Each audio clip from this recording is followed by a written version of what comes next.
Hi, everybody. Welcome to another episode of Rooftop Conversations with May.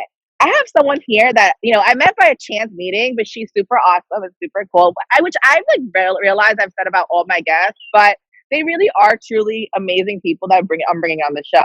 I'm not biased because I'm their friend. No, they really are people that do the most and do something. And this person, my next guest, is no exception. Please welcome Remi Leibovic to our show. And Remi, I'm going to let you Yay! take it away and introduce yourself. Hi guys. So my name is Remi Leibovic. That's my full name. But what's it called? So I do social media. My latest project has been the Gigless podcast. I graduated Rutgers University actually like 1 year ago, like next week. Rutgers University Camden. I have a BA in digital studies and graphic design, and now I run my own company for social media advertising. And I technically like freelance with social media advertising, and one of my other jobs is to be the Instagram community curator of the SciArt initiative. So all show notes I can give you. I actually live up in northern New Jersey on Greenwood Lake, and yeah, so this is the lake. I live on a lake, so yeah, that's why I'm giving you guys the view. This is my backyard. Yeah, no, Remi literally has like one of the best views I've seen so far. I mean, granted, most people I've interviewed have been mostly from like the New York metropolitan area, so, like 5 boroughs, and then like one person from Jersey City, and then like the exception has been you, and then someone from California. But this is honestly like the coolest view. Like this is. Thank you for showing us. I'll move out the way so you guys could see. Oh yeah, like that's awesome. But wait, let me be quiet. So like, hold on. All right, I had to like put myself on mute so that people can go to see so people can see the view because our screens will switch off in the final product if someone talks. So thank you so much for sharing, Remi. So before we begin, I'm going to ask you the one question I ask every person that comes on my show. So, how did we meet, and what was your honest first impression of me? Okay, so how we met was at Jessica Salgado's poetry reading in New York City, and my life has gotten like significantly better since that day. So when I first met you, May, like you just had like all this great energy, like oh my goodness, like real Taurus vibes. And what's it called? So you just had all this great energy, and when we were listening to Jessica Salgado read her poetry out loud, she was reading she was like we were waiting in line to get her book signed, and we were just like clicking. Everything that we were saying was just clicking. Like we both listened to Locatora radio, we both did all this stuff, and I was like, yes. And I was just like, girl, I'm lost after post grad, and you were like, girl, it's fine. And I was just like, so we started a group chat on Instagram called the Mango Club, because that's what Jessica Salgado calls her fans, as her mangoes. And yeah. So like this is gonna be like a shameless plug for our favorite poet. Well, one of our favorite poets, Jessica Salgado. She's written 3 great books. I will put this all down the bio too, even though this is Remi's show. I will promote local, especially POC artists. Like this is definitely the time to do that. And we bonded over that poetry. I think it's true. Like I think you were coming off of postgrad. I was coming off of postgrad for my law degree, and like postgrad, that's one thing they don't tell you about postgrad graduation is that like being in school is one type of trauma, but postgrad depression and postgrad like life is so much more like. Okay, for me at least, it was very like daunting and traumatic in a way. It was just like, oh, I'm leaving school and I'm now in this like weird place where like I don't know what my next step can be. I don't know what to do. Job hunting is absolutely the worst, especially during this climate. Like it is horrible. And like, yeah, I think like for anyone listening out there, like don't worry. I mean, we're post grad, and like every feeling that you're feeling, like all the conflict, all like the sadness, all like the feeling of grief and loss, it's totally normal, totally fine. And I'm here, Remi's here to kind of validate that, be like, yes, like this is so valid to feel this way. Um, Yeah. so yeah, I mean, like I feel like definitely you felt the same way from our conversation when we met at the line and things like that. It sucks. It's like no one tells you how to prepare for life post grad. It's like it's not as easy as just getting a job and doing this. It's like all these conflicting feelings and self worth, and like I don't know if you can like also agree with me as well. Especially when your parents are immigrants. Oh my God, yes. Wait, seriously, like that's what like no one tells you about like post grad life, especially as like a first generation American. It's like, hey, like we got you this far and like everything. And immigrant parents can sometimes be like some of the most supportive people and some of the most loving people. But like you can only go so far with the resources you have, like the structure you have in this country. And it's like it's ridiculous. You know what I mean? It's really difficult how hard it is for first generation Americans to like get on their feet. But anyway, I'm digressing. Let me talk about you, Remi. Like, so why did you decide on a career in social media, graphic design, and all that? Like, tell me about your career and how you got So going back to my parents, so my parents are immigrants in the sense that they immigrated to this country as children. My mother's from Cuba, my father's from Argentina, and they got brought up in the U.S. system. So I'm always like, I'm like second in that sense because they were able to, they did the whole like American dream where like they went to college here, they were able to go through the process here, and they just wanted me to do something that made me truly happy instead of like, they wanted me to do something that made me truly happy, and they saw the ROI for it because back in the day, my parents are originally from North Bergen, New Jersey.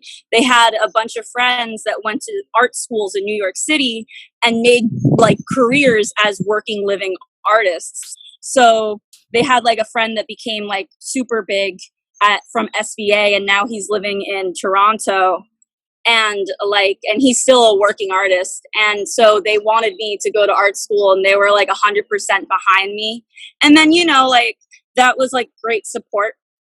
And so what got me into graphic design was that so I just have this thing where I like really complicated stuff and I like simplifying really complicated stuff, and while that's really difficult to do with design, I feel that like our world needs it with climate change and everything. Like these are all my passion projects. What I'm making money off is like advertising for social media and like posting for clients. Like that's my bread and butter. But what I'm passionate about is I really want to translate like these what seem like difficult topics and make them more palatable. That's why I have so much fun as like the SciArt initiatives community curator, is because like I'm able to see all these different like artists and scientists coming together, collaborating, and making all this great work. My mentor Julia Bontain Hole, she's like she's actually like a neuroscientist and she's just so incredible, and she knows all this stuff about the brain. She has like a whole wall with all these different like the way that your brain fires off. Like it's really like difficult for me to like understand because you have to see it. It's a very visual thing. But yeah, she's had her sculptures and works in the Smithsonian. Like she's had galleries around New York City, and SciArt Initiative has had galleries around New York City. The last SciArt gallery was actually in the Hall of Science in Queens, and it was called Weather the Weather, I think, something like that. Sorry, like the sun. But yeah, so that was really interesting to see because that was all science, that was all art and science work based on like climate change and the way that our weather systems are. So people made like art with weather, and that was really cool. So that was like STEAM, not STEM, but like, it's arts are mixed in there. Yeah, I definitely agree. I think the arts has a vital role in carrying out a lot of messages, especially in ways to provide, like you said, right, taking complex pieces of information and translating it into something more simple and more accessible for everyone to understand. And I think art plays a great role. I know for me, I'm a very visual person. I love aesthetics. It's the tourist in me, apparently. And it's, you know, when I see an infographic, let's say about something like climate change or about like the criminal justice system, or I mean, even like how a bill turns into a law, and I've seen infographics like that all the time. They're really helpful in allowing people to like to see what they see, but also learn something about it as well. So you mentioned, you know, taking your career into an interesting direction with your art in a way where you believe that getting like, you know, what is it called? Like factual information and getting accurate information out there to people. So I was wanted to talk about that. Like, why is that so important in this, like in your words, like why is getting factual information out there and accurate information out there to people so important in this day and age? So I feel I fear I feel, and I fear it too, but I feel that a lot of the emotion, the three main emotions that I'm getting right now from this whole pandemic is I'm getting that I'm picking up on a lot of anger, I'm picking up on a lot of fear, and I'm picking up on a lot of hopelessness. And people are feeling these, there are three very powerful emotions, and you have every single right to say them, right? To feel them, to experience them. The problem with all of this to me is that there's a constant barrage of information, and it's coming out faster than scientists or other people. Oh, there's swans. Sorry. ADHD. Wait, I don't see the swans. Bring the camera a little down because I don't see the swans. No, they were Oh flying my. mid-flight. I'm sorry. You'll hear Oh, them. Sorry, honestly, that was ADHD moment. no, But it's not. It makes the but podcast. It you makes know what? the That's show real. actually, you know what? That's actually a perfect example of information. So did you know that swans actually are so sensitive? The part of like swans being graceful and like beautiful and like all this, like they're really the roses of the bird world, in the sense that if you put them in bad water, they will die. Oh my god, I And didn't know that. yeah, they're actually one of the biggest messengers of pollution in ecosystems and water systems that you can see. And if your swan population goes down, you can tell that something's wrong with the environment that's there, because they're just so sensitive to the water that they're in. And this is just an example. How did I get this information? Because I live in this area. I read a local article about a local ecologist that is studying, you know, the water in this area. And yeah, that's how I learned about that. And to me, you know, so to get back anger, fear, and hopelessness, you know, those three feelings, and with information, like, let me just backtrack it because this is a total ADHD explanation. But so what's happening with COVID-19 and what's happening with all this misinformation is that people are constantly getting barraged with all these different things. We've been seeing conspiracy videos come up. We've been seeing all these, like, you know, there's these big movements that are really anti-science. And the way that, as someone who's studied digital media, if we want to get like really into the complexities of like my digital studies degree, I'm technically like a media scholar in the sense that I've studied the internet. I studied, you know, different discourse communities on the internet, and I'm able to see, like, as someone who has done research, has written papers and such about the internet and about things that are coming from the internet and different communities, all that stuff. Basically, all of this stuff that's like false science gets put up on a website, up on its own server. It's a rabbit hole of radicalization where you watch 15 videos in a row about how, you know, like, let's just say, for example, vaccines aren't like good for you, or vaccines cause autism. They don't. But you watch a video, especially if you're from the older generation or the younger generation, and you don't know how to like open up the HTML code, see what the server is, look at, you know, do research, like backtrack it. You're going to feed into that, especially if you're fearful and you're paranoid and you're angry that this thing isn't getting changed. You're going to resort to those types of websites. And it's very sad because I feel like same thing with climate change. Like there's a lot of really good scientists out there that are saying some great stuff, coming out with great data and evidence, but the translation just isn't there to get it out to the public. So you have these people that like that know how to make a video, or they know how to set up a website, and they put out all this like jargon about like, you know, false science, and it gets picked up. One of the things for anybody that's watching, and I know that a lot of the people that are watching this are probably from NYU. They're probably from like you said, most of your friends, they're probably educated. They know how to do this, but always double check and disprove things. Like you, as someone with an academic background, the fact that you know how to write a research paper and know how to cite sources, use those abilities, especially today in this age, because there was this meme that I saw going around at the beginning of this whole thing, and it was saying that this pandemic was made in a lab. I don't know about that. I'm not sure about that. I follow World Wildlife Conservation. I know that it was because the whole eating of endangered species and the mix of bacteria. But what's it called? So to get to this point, this guy made this meme, everything. Like he was like a, you know, old looking white dude at a panel, like speaking about science. And I literally Googled him. Are you still there? Okay.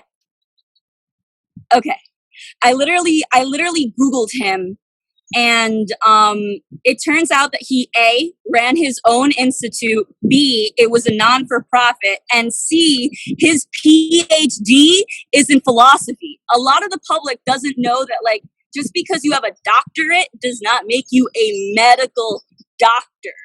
That's the thing. So yeah, that's you know, debunking these falsehoods is something that I'm definitely interested in doing and pursuing.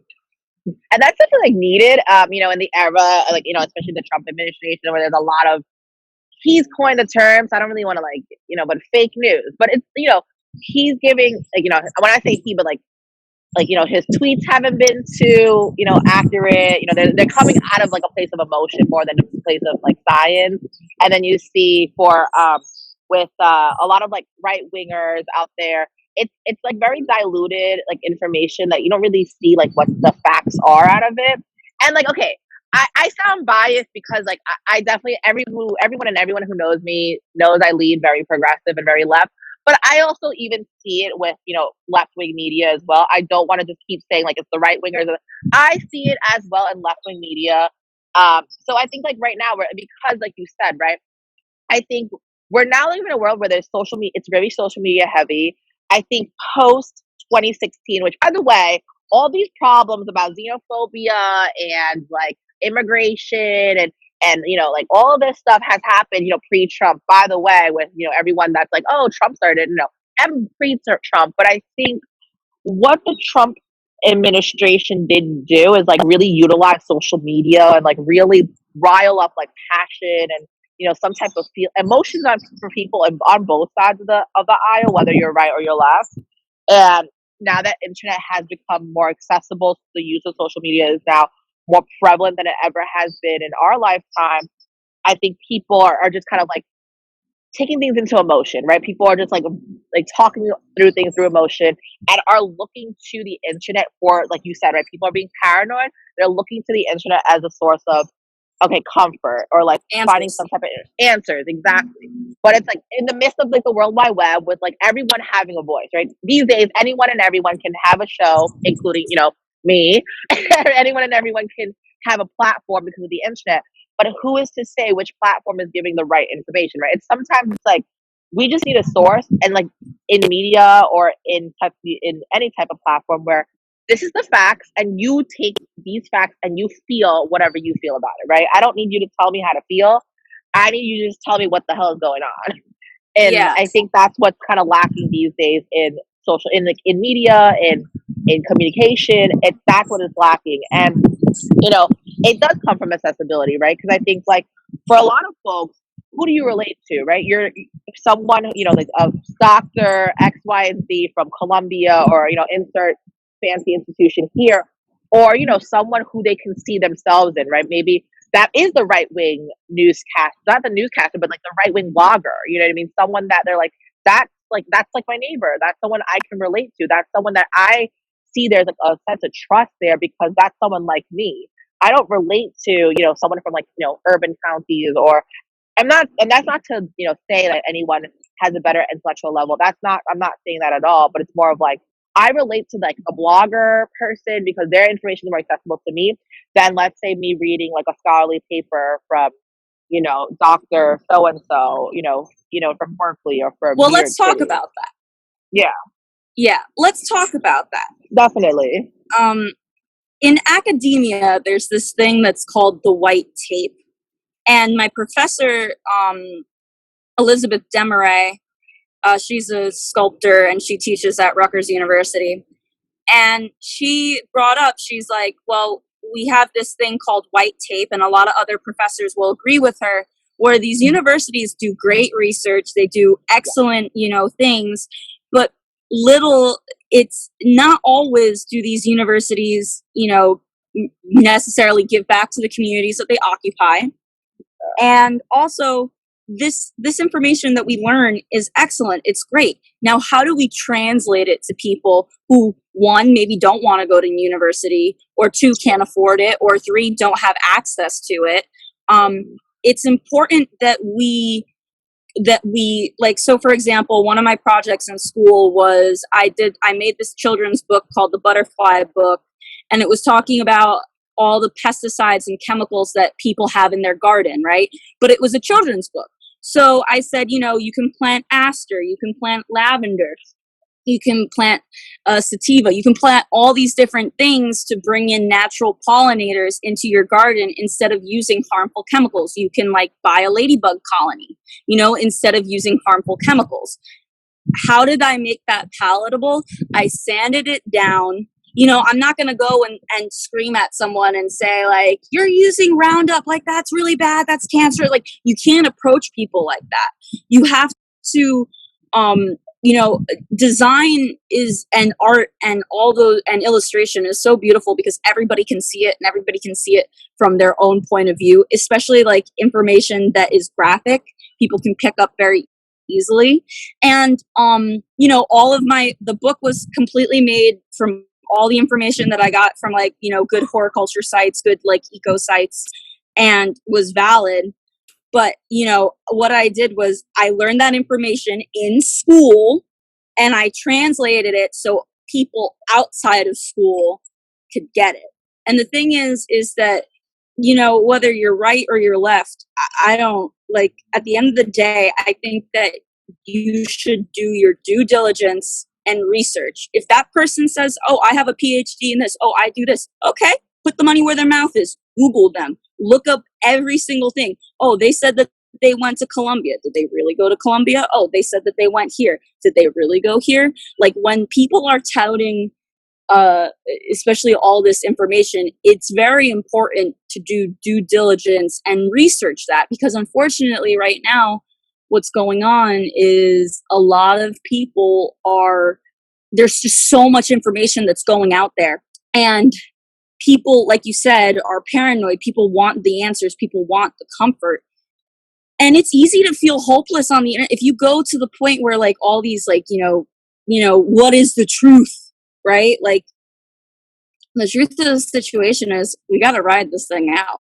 Like, it's gotta, like, eventually businesses will reopen, things will get back to like, things will be open. I don't think that, especially like you as a lawyer, like you could see that things aren't necessarily going to be, the same policy wise. I think there's going to be a lot of like implementations, but the way that we congregate is going to change. So I'm going to switch over to Gigless, because I could rant about, false memes all day. Oh, definitely. But, and yeah. But I would love to talk about Gigless. I think like what you're doing is amazing, and I think like we have a lot to talk about podcasting too. That's a job in itself. So please tell the viewers what your podcast is and like what's about and everything. So the Gigless Podcast at Gigless Podcast on Instagram is a podcast about showcasing the works of artists, performers, and musicians from around the tri-state area that have lost their gigs due to the COVID-19 pandemic. For those of you that don't know what a gig is basically like a one-off contract of creative payment. So whether you play a show, you make a logo, or you you're set to perform in a theater for a certain amount of time, those are considered gigs. And musicians and people that are musicians and artists, we've had a lot of musicians come on the show. Primarily I'm trying to get like more different people, but we got a ballerina, so it's all good. And like we have different like people from non-for-profits, so we have a nice good variety. But the way that people primarily make their money in the creative industry is through gigs. Like I have friends that are musicians, and they have they have 5 like jobs, what could be considered jobs. They teach, they tutor, and they teach music either in a school setting or in an out of school setting. They tutor private lessons, and then they, maybe work a day job, just doing like, maybe they're a front desk person, maybe there's something else. And then they play shows, and the shows supplement the income depending on whether you're a band or solo acts. And artists make money off of, you can traditionally make money off commissions and selling pieces, but artists primarily make their money, like the best money comes from selling artwork at shows. So people that lost, there's a big wind. I'm going to turn this way. So people that primarily make their money off gigs are people who primarily make their money off gigs are creatives.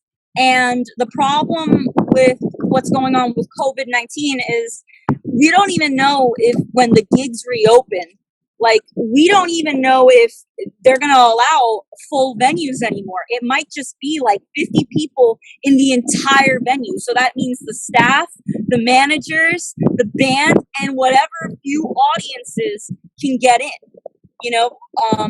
So Gigless is, I thought about Gigless one day. It's actually the 2-month anniversary, yay! But I thought about Gigless because of the fact that like my friends, we all, not me in particular, but a lot of people lost their gigs within like that first week that COVID-19 hit, where everything was getting shut down. A lot of my friends lost their jobs like instantly. And some were marketers, some were musicians, some were artists. There was a lot of different people that just lost their income. So Gigless was not only just like, a rally call to my community, but a way that like I could help strengthen my community, have my community come together. Again, I believe in being academically responsible. And that means I have a degree. I know how to record things. I took classes in my digital studies major for podcasting and recording and editing. Why not use them? I know how to do it. I know how to make it free and accessible, such as this platform here.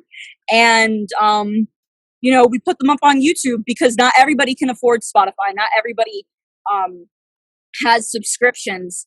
And so this was a way to really just open it up, unite the community, and do something good for the community. Because like maybe we can't go to shows, but you can stream the band and they can get paid, or you can commission the artist. Yeah, and I think that's so important. I think like what you're doing with your podcast is like one, like you said, giving artists and like musicians a platform.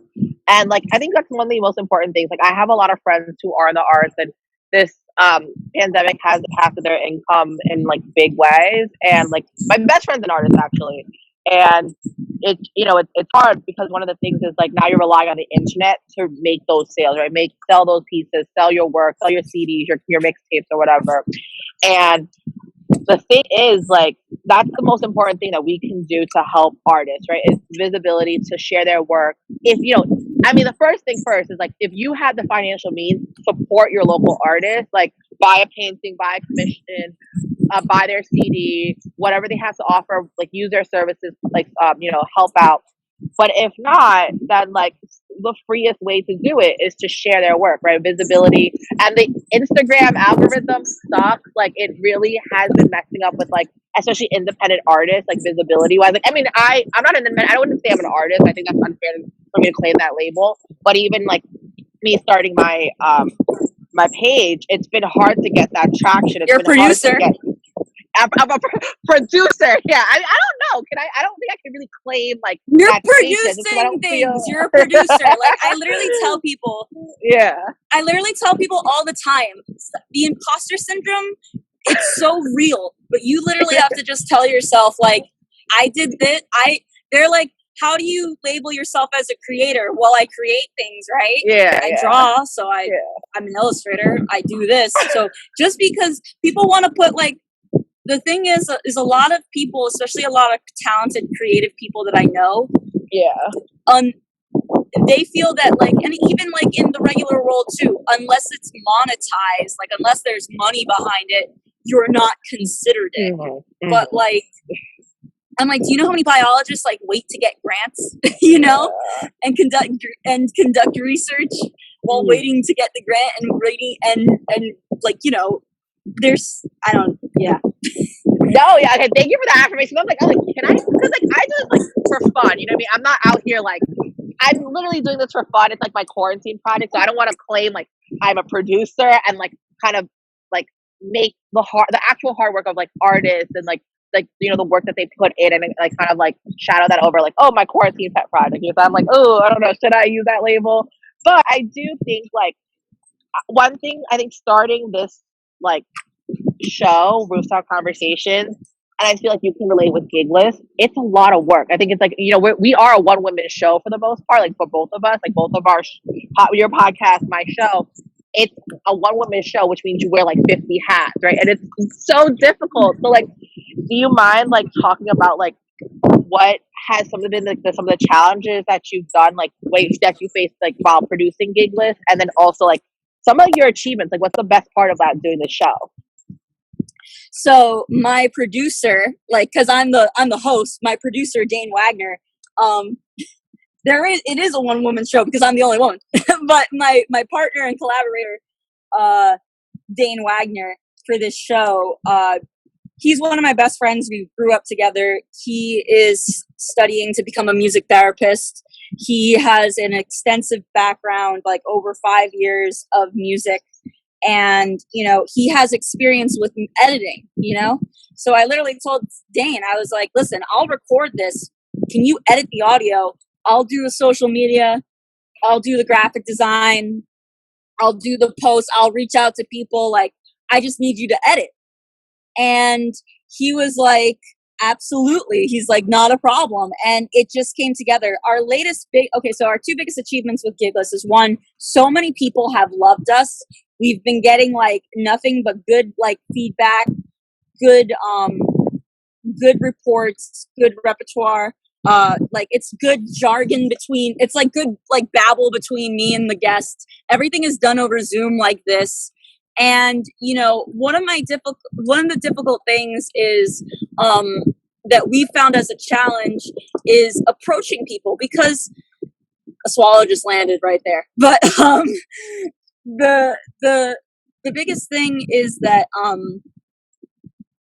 don't want to put a mic in your face and be like, tell me about how it's like to lose all of your income, because there are guests on Gigless that have lost in a matter of a week, because the whole shutdown, they've lost like all of their income. So it's been a very open door policy on who, like, you can come in, you can talk, you can do your thing.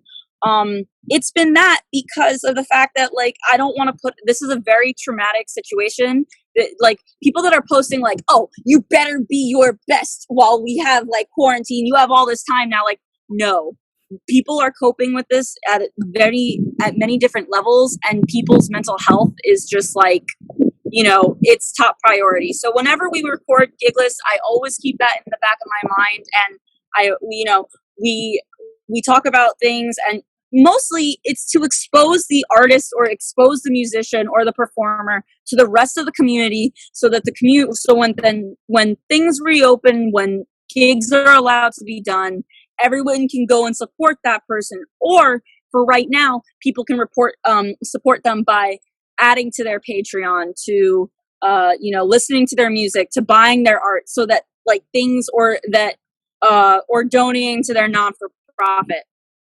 There's different benefits to having Gigless, and that's just been one of the most challenging things, is like, what do you want to talk about, what don't you, only for the reason that it's like, this is very sensitive stuff, especially when it comes to talking about a taboo in our society, like money. Like, we all love money, we all need money, but we, at the same time,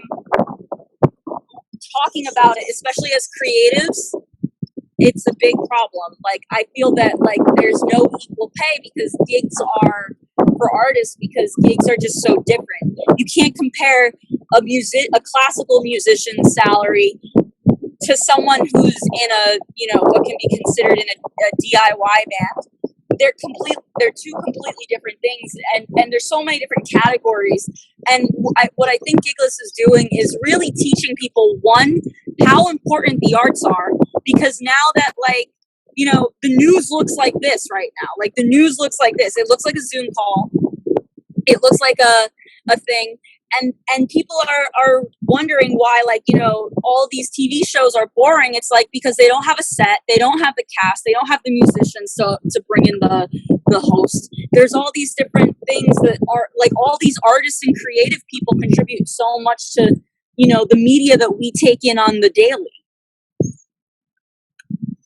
No, yeah, I agree. Like, the fact that like all of us are now relying on Netflix, Hulu, Amazon Prime, Spotify, Pandora. These are things that our artists are contributing to. It's like people it's like there's always like this weird stigma, like, oh, the arts, it's like, it's not that big of a deal, blah, blah, blah. We can cut funding for it. And we see that in a lot of schools. Like, the first thing to go is like art programs, music programs. But it is so important. It's like art is for me. Like, I think so. I had in an earlier episode, I had a friend who's a filmmaker on, and he said, art is a form of communication, right? And it sends a message out, and that message may be hope. Watching something like some of the greatest messages I've learned in my life were through TV shows, right? Were through like watching a great movie, reading great books, and to be honest, like one piece of literature actually helped me form my legal career. That's To Kill a Mockingbird. I mean, that's very typical of every lawyer out there, but it's true, and it's much more work than that, like you said, right? It's like, you're not just like being in front of a camera looking pretty, right? It's, you have to recruit talent and then negotiate with talent, making sure that whatever you're going to talk with them, they're feeling comfortable about it. For some people, drafting contracts, you gotta be like a lawyer on the part-time side too. You have to edit. You have to make sure sound's okay. You have to make sure visually your camera looks good. Even for me, being the host and person running on my own show, I spent like $80 on new sports bras just so my wardrobe in quotes still looks aesthetically pleasing, still looks a certain way. And then filming outside, you're fighting with the elements, like sometimes wind and rain and all of this stuff, and and then marketing the content, right? Like making sure, okay, today today is actually a day where I'm planning to release a new episode of Rooftop Conversation. So after I release it, okay, so now it's time to market it, right? Put it on Instagram, let people know, tag this person. And it's a lot. You're playing such a big role. And so we mentioned earlier, one of the podcasts we listen to is Locatora Radio, and it's run by two women. I'll put their names out, Mala Munoz and Dios Fem. They're based in Los Angeles, California, and they're two Latinx women who run this podcast, and they talk about, highlighting, I'm going to say, using their words, they highlight the works and accomplishments of women and femmes of color. And they mentioned this podcast, one of their episodes, it's Femtech, right? It's a big episode. I still remember this one. And they talk about the importance of using it's being a podcaster, being an artist, being a musician. You're using new ways to use technology, right? You're finding new ways to you're using, in quotes, in their words, femtech. It's a lot of women now. There's a lot of women creators, a lot of queer creators coming in, especially like folks of color who are coming in using this technology and being like finding new. I don't know where I'm going with this. I'm thinking right now I'm babbling, but it's like using this using this technology to, like, first of all, we're gaining new skills in using technology, and secondly, using it in a way to produce content for our community, right? Whether that's, the like your communities of color, artist communities, working class communities, highlighting stories that are not seen in mainstream media, and we're taking this into our own hands, which is like been a common theme in a lot of my podcasts. But it's hard. I really, like, honestly, I've been doing this for a couple of weeks, like that. It's been less than a month so far for me, but I realized how much I really like have a newfound respect for a lot of artists out there doing this work. That it's a full-time job, and if you're doing it by yourself, you're basically like, you're a marketer, you're a producer, you're a host, you're a wardrobe coordinator, you're a editor, audio producer. It's so much work that goes into it, and I really commend like artists out there. I think especially at this time, we need to support local artists more than ever. This is like the work that they're producing, and I feel like independent art will always be from the soul. And I think especially with like, because I feel like once you get mainstream, there's a lot of like more voices in there that will dilute your decision making and your creative thinking. But I think like independent artists, like that's where it really comes. That's like the gist of like where true art comes from, in my opinion. So, yeah, and like it's hard. I think you and I can both understand how difficult it has been, and it's really commendable that you're putting out gig lists, right? It's so important in this day and age to give people that visibility and everything. So, yeah. So actually, we're coming up on our hour, and so what I would like to do, like, in the last 10 minutes, is what, like, if you want to promote something, and then obviously I'm definitely promoting gig lists. I'm definitely promoting your, like, if you promote your Instagram, your personal Instagram, I'm gonna link it on the bio. But like anything that you want to talk about last minute, or talk about, like, or promote or things like this, is your time. Your 10 minutes. Like, this is like your free time to talk about anything. Oh God, I felt like I did that the whole time. So I just wanted to say that, going back to femtech, because I know that episode of Look at Total Radio, I want to say that femtech is definitely changing. More women are coming into the feminine space. More people are. Yes, the wind agrees with me. Yes, honey. Basically, more women are coming into the feminine and technical spaces of things. We're having, there's non-for-profits like Girls Who Code, and there's also, spaces that are being made for women of color, for women that come from a certain type of disparity, women that don't have access to things. Like in the previous episode of your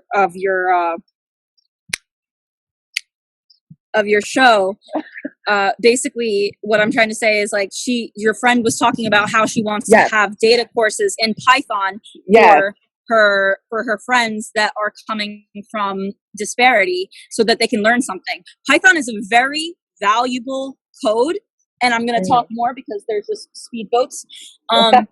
Python is a very valuable code, and that's great that she wants to share it with her community. I think that if you have the ability to use technology and use it to your benefit, that you should do that. That's why we are doing gig lists, because I know how to make a website. Oh, did it cut out? You were frozen for like 10 seconds. So you know how to make a website. That's what the last thing I heard. Oh, okay. Nope, you're good now. Okay, I know how to make a website. I know how to run a social media program. I know how to platform. I know how to, upload things to YouTube. One of my best friends knows how to edit audio. Why can't we do this? One of the best things that happened in our most previous thing is we won from the John J. Cali Music School. We won the Writers Prize. And it's been told that, gig lists, it's a commendable and socially responsible thing that we did for our community, and it's a good example and model of what other people should be doing. I got inspired. One of the first podcasts I ever listened to was Locatora Radio, so I've definitely been inspired by them. Shout out to them. All I was listening to was literally Lore and Locatora Radio, and there's waves, so Wait, that's why we got seriously? them. Those are my first two podcasts too. Laura, look at those. Wow, those are like my two favorites. Girl, when I come back to New York City, we're getting We need street to talk about mangoes. this. I don't give a shit. We need to talk about this. Oh my god. Oh my But god. yeah, no, it's so true. I think like it's commendable of you, like you said, right? Like you have a platform. This is your time to do it. I think like likewise for me. Like honestly, well, I mean, to be fair, I needed a hobby. Like it was like my work, my life was becoming work, my fake rooftop gym, work rooftop gym, and as I'm on the rooftop gym, which is literally just me watching workout videos on my rooftop. But I'm just You've been doing exercising. Like that. I'm not.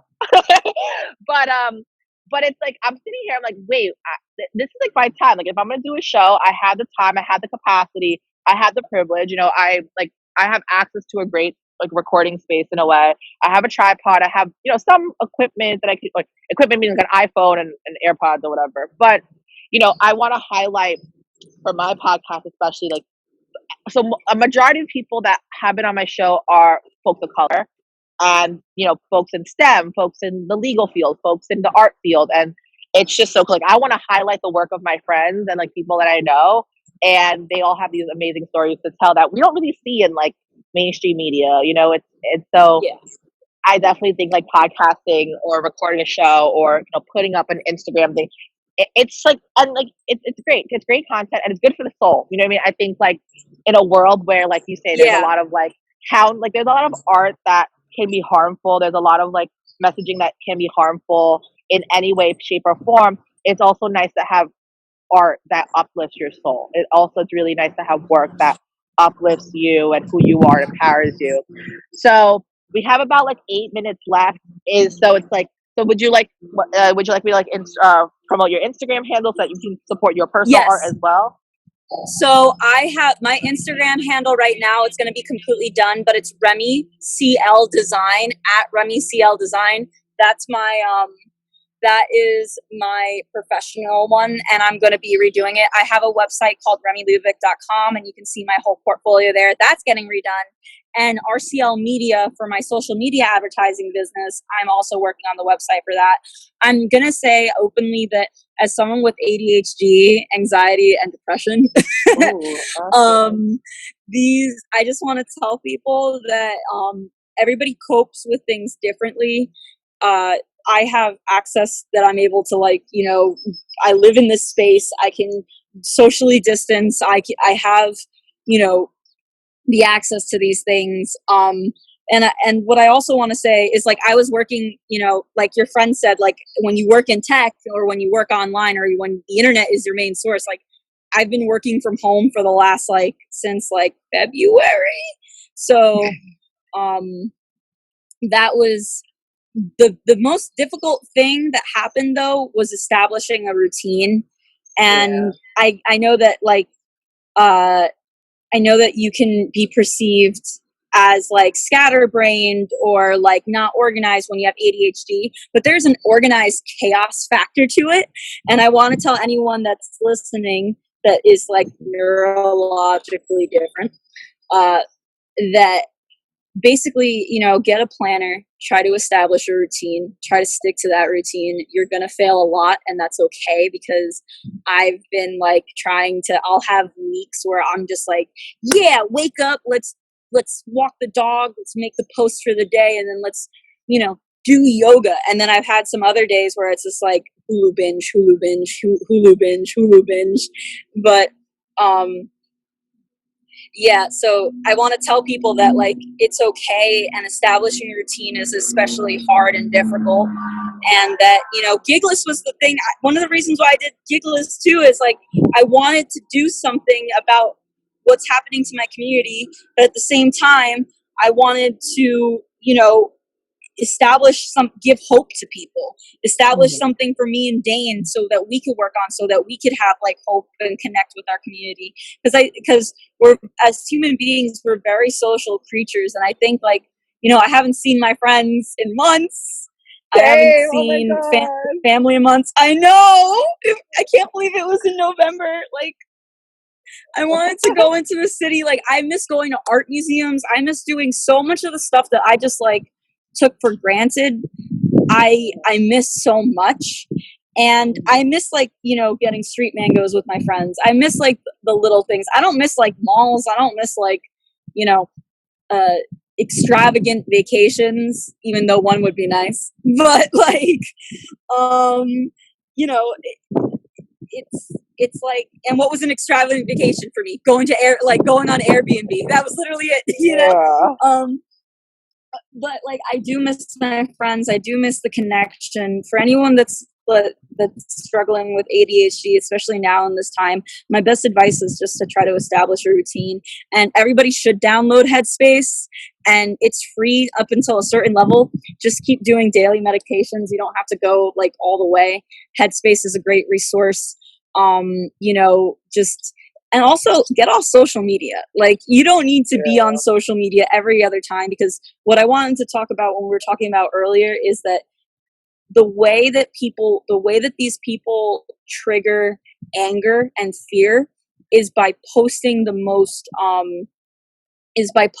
the most outlandish thing that they can to attract people, to rile people up, and to believe in whatever they want to believe in.